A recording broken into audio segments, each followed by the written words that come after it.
पेरणीयोग्य पाऊस जुलैच्या पहिल्या किंवा दुसऱ्या आठवड्यामध्ये होऊ शकतो का? हा फार महत्त्वाचा प्रश्न आहे, कारण जुलै महिना हा आपल्याकडे सर्वात जास्त पावसाचा महिना आहे. आणि मी फक्त कोकणामध्ये पाऊस शेवटच्या आठवड्यात सांगतो आहे. मग त्यानंतर तो मान्सून किती स्ट्रॉंग होईल आणि त्यानंतर तो सह्याद्री ओलांडून मध्य महाराष्ट्र आणि मराठवाड्यात किती जाईल यावर अवलंबून आहे. मग आपला आठवडा चालू होतो दुसरा 2 जुलैचा, बरोबर. 2 जुलै ते 8 जुलै या दरम्यान फारसा जोरदार नाही, पण बऱ्यापैकी मध्य महाराष्ट्रामध्ये पाऊस होण्याची शक्यता आहे. आणि त्या पावसावर पेरणी होईल ते मी आज बोलू शकत नाही आहे.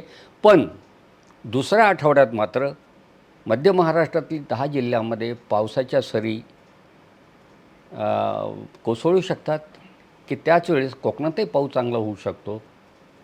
आणि जुलै महिन्याचं विचारलं तर मी जुलैच्या पहिल्या आठवड्याचं सांगतो आहे. आणि जुलैचा तो दुसरा आठवडा आहे, 9 जुलै ते 15 जुलै या आठवड्यात मात्र या आठवड्यात विदर्भात चांगला पाऊस होण्याची शक्यता आहे. आणि तेही बंगालच्या मान्सून उपसागरी शाखेतून, बंगालच्या शाखा जी येते त्या शाखेतून विदर्भात जास्त पाऊस होईल, त्या खालोखाल मराठवाड्यात होईल. आणि त्याच आठवड्यात बऱ्यापैकी मध्य महाराष्ट्रात अरेबियन ब्रांचने पाऊस होण्याची शक्यता आहे.